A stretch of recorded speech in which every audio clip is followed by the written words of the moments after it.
ದೇಶ ಮೊದಲು ಅಂತ ಹೇಳಿ ನಾನು ಕಾರ್ಯಕ್ರಮದ ಇಂಟ್ರಡಕ್ಷನ್ ಅಲ್ಲಿ ಹೇಳಿದೆ. ಇದು ಹೇಳೋದು ಬಹಳ ಸುಲಭ ಅನ್ಸುತ್ತೆ, ನಮಗೆ ದೇಶನೇ ಮೊದಲಾಗಿರ್ಬೇಕು ಅಂತ ಹೇಳಿ. ಬಟ್ ನಾವೆಲ್ಲ ಕಾಮನ್ ಹ್ಯೂಮನ್ ಬೀಯಿಂಗ್ ಅಲ್ಲಮ್ಮ. ನಮ್ಗೆ ಸಾಮಾನ್ಯವಾಗಿ ನಾನು ಮೊದಲಾಗ್ಬೇಕು, ನನ್ನ ಕೆರಿಯರ್ ಮೊದಲಾಗ್ಬೇಕು, ತಂದೆ ಮೊದಲಾಗ್ಬೇಕು, ತಾಯಿ, ಕುಟುಂಬ, ಹೀಗೆ ಅದು ಮೊದಲಾಗತ್ತೆ. ನಂತರದಲ್ಲಿ ದೇಶದ ಬಗ್ಗೆ ಚಿಂತನೆ. ಬಟ್ ಒಬ್ಬ ಯೋಧನ ಕುಟುಂಬ ಅಂತಂದ್ರೆ ಯಾವಾಗ್ಲೂ ದೇಶದ ಕಡೆಗೇನೆ ತುಡಿತ.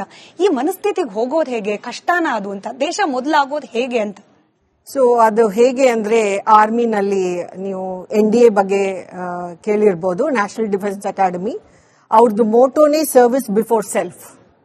ಸೊ ಆವಾಗ ನಾನು ಒಂದು ಸಿವಿಲ್ ಬ್ಯಾಕ್ ಗ್ರೌಂಡ್ ಇಂದ ಬಂದು ಆರ್ಮಿ ಕಲ್ಚರ್, ಆರ್ಮಿ ಇದು ಲೈಫ್ ನಲ್ಲಿ ನೋಡುವಾಗ, ಆಸ್ ನೀವು ಹೇಳಿದಂಗೆ ನೇಷನ್ ಫಸ್ಟ್, ದೇಶನೇ ಫಸ್ಟ್ ಅಂತ ಹೇಳೋದು ತುಂಬಾ ಅದು ಯಾವಾಗ್ಲೂ ಅದು ಅವ್ರ ಬಾಯಿನಲ್ಲಿ ಬರ್ತಾ ಇರುತ್ತೆ. ಸೊ ನಾನು ಫಸ್ಟ್ ನಮ್ಮ ಹಸ್ಬೆಂಡ್ ಅಜಿತ್ ಅವರನ್ನ ಭೇಟಿ ಮಾಡುವಾಗ ಅವರು ಹಾಗೆ ಹೇಳಿದ್ರು, ಫಸ್ಟ್ ನಂದು ಡ್ಯೂಟಿ ಬರುತ್ತೆ, ಮತ್ತೆ ಅವರು ಚೆಟ್ಹುಡ್ ಹಾಲ್ ಅಂತ ಇದೆ, ಅವ್ರದ್ದು ಮೋಟೋ ಇದೆ ಇಂಡಿಯನ್ ಮಿಲಿಟರಿ ಅಕಾಡೆಮಿನಲ್ಲಿ. ಫಸ್ಟ್ ನೇಷನ್ ಬರುತ್ತೆ, first the country, then his men, and then his own safety, then the family. 4ನೇ ಸ್ಥಾನ. ಹೌದು.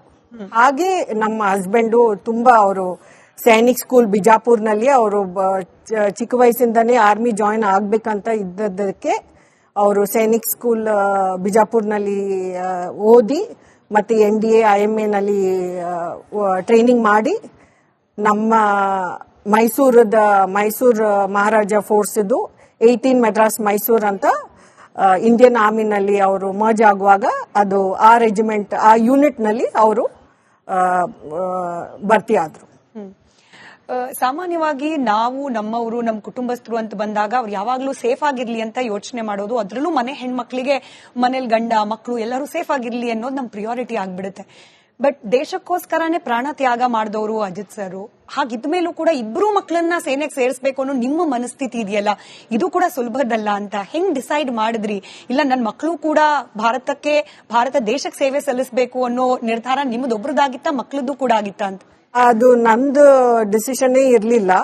ಅವರು 10th 12th ಮುಗಿಸುವ ತನಕ ಅವರೇ ಚಿಕ್ಕರವ್ರು ಇದ್ರಲ್ಲ, ಸೊ ಅವ್ರಿಗೆ ಗೊತ್ತಿಲ್ಲ ಅವ್ರಿಗೆ ಏನ್ ಆಗ್ಬೇಕಂತ.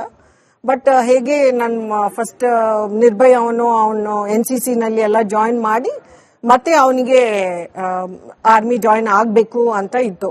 ಸೊ ಆವಾಗ ನಾನು ಆಸ್ ಅ ಮದರ್ ನಾನೇನು ಅವನಿಗೆ ಡಿಸ್ಕರೇಜ್ ಮಾಡಲಿಲ್ಲ.